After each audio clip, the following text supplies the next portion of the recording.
Today, we are going to dive into Carolina's letter. It is a story that doesn't just break a heart, for it breaks the very idea of identity and shared history. This is not a simple tale of betrayal. It is a journey into the shadows of a long-term relationship, and I promise you, by the end of this, you will look at your own history through a very different lens. My name is Carolina.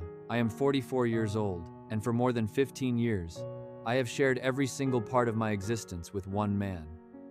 We were that couple that people thought would last forever. We've been through it all, the highs of building a home, the lows of financial struggles, the quiet moments of grief, and the loud celebrations of success. I truly believed our bond was unbreakable. It wasn't perfect, of course. No relationship is. We had our arguments and our dry spells, but it felt real.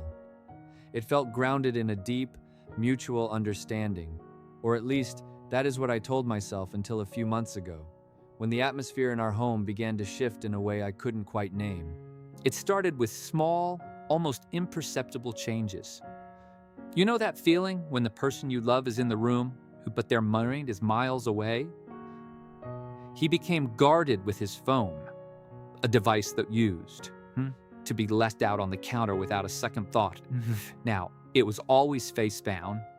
He started taking it into the bathroom, staying in there for 20-30 minutes at a time. He would receive messages late at night and leave the room to answer them, his face illuminated by the cold blue light of the screen. I tried so hard not to be that person. I didn't want to be the suspicious, paranoid partner who sees ghosts in every corner. When you've been with someone for 15 years, you want to believe you've earned the right to trust them blindly. But the distance only grew.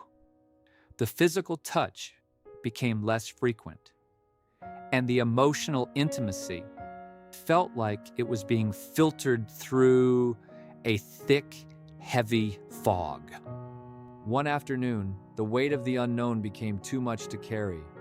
I am not proud of what I did next, and I still feel a pang of guilt when I think about it, but I reached for his phone while he was in the shower. My hands were shaking so hard I could barely type the passcode I'd known for years. I expected to find what every woman fears: a name of another woman, romantic messages, photos, evidence of a double life with someone else. But what I found was something my mind wasn't prepared to process.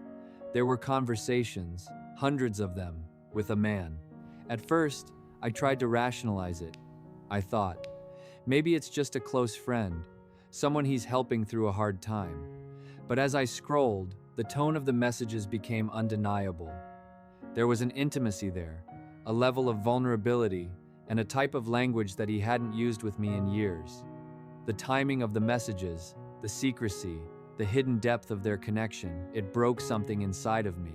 I felt like I was looking at a stranger's life. I didn't confront him right away. I couldn't. I needed to understand what this meant before I let the world explode. A few days later, I did something I never thought I was capable of. I followed him. It wasn't a planned operation. I just saw him leave the house with that specific, anxious energy. And I followed my instinct. I saw them together. It wasn't a dramatic, cinematic scene. There were no loud gestures or scandalous displays. It was just a quiet moment of connection between two men in a parked car.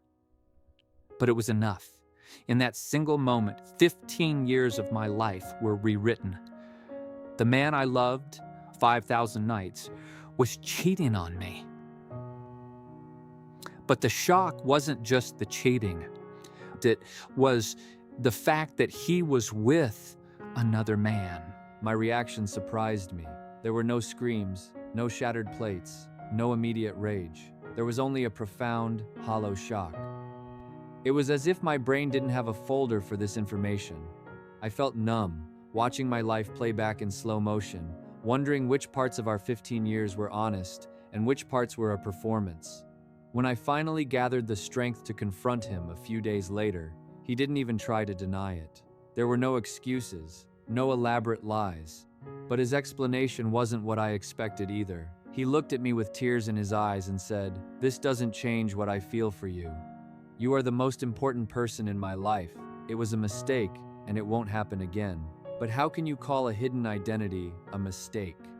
How can you say it doesn't change anything when it changes the very definition of who we are to each other? I am standing at a crossroads now. One part of me desperately wants to believe him because I still love him. You don't just stop loving someone after 15 years because the truth changes. But another part of me can't unsee what I saw. I can't forget the messages or the realization that he had a whole world inside of him that I wasn't allowed to visit. I don't know if this was a simple betrayal or a fundamental truth he was too afraid to tell me. I don't know if I can forgive something that I don't even fully understand. My life is simply no longer the same, and the silence in our house now is louder than any argument we've ever had. This story is incredibly complex because Carolina isn't just dealing with a standard affair. She is dealing with the revelation of a hidden reality that has existed alongside her for nearly 2 decades. Many people will want to jump to labels. Is he gay? Is he bisexual? Was he ever attracted to her? But focusing on labels misses the deeper point. The real problem here isn't the gender of the person he was with. The problem is the years of omission. It's the fact that a massive part of his emotional and internal life was kept in a locked box, away from the person he claimed was his everything. When you discover a secret of this magnitude, you don't just lose trust in the future, you lose trust in the past. You start to question every memory, every I love you, every shared plan. You wonder if you were ever truly known, or if you were just a character in someone else's attempt at a normal life. In long-term relationships, we often see 3 types of crises. There is the classic betrayal, which is about a lapse in judgment or a search for something new. There is the emotional distance crisis, where 2 people simply drift apart. And then there is the crisis of unrevealed identity, which is what we are seeing here.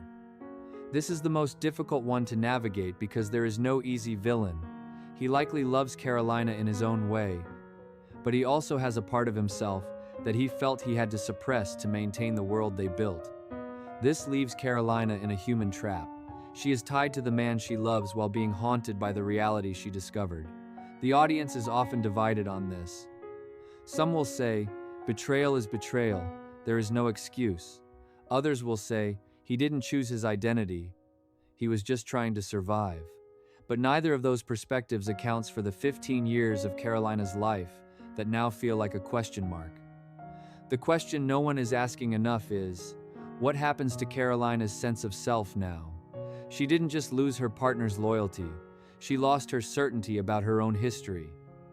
When the frame of your life story is broken, everything inside that frame becomes uncertain. It doesn't matter how much you love someone, if the foundation of honesty is gone, every step you take together feels like walking on thin ice. So, I want to turn this over to you. This is a case with no easy answers and no perfect endings. What would you do in Carolina's position? Can a relationship ever be rebuilt when the very core of one person's identity was kept a secret for 15 years? Or are there some truths that, once revealed, change the chemistry of a relationship so much that they simply cannot be forgiven, no matter how much love remains? I want to read your thoughts in the comments. We are a community that talks about the things others are too afraid to mention, and this is as real as it gets. Carolina, if you are listening to this, please know that you are not crazy for feeling torn. You aren't weak for still loving him, and you aren't wrong for feeling like your world has ended. Sometimes the biggest problem isn't the act itself, but the way it forces you to change who you are after you find out. You are allowed to take your time. You are allowed to grieve the person you thought he was. Your story isn't over, but the chapter you are living in has closed, and only you get to decide what the next one looks like. Don't let the fear of what comes next stop you from honoring the truth of what you feel right now. Your history belongs to you, too, and you deserve a life lived in the light, not in the shadows of someone else's secrets.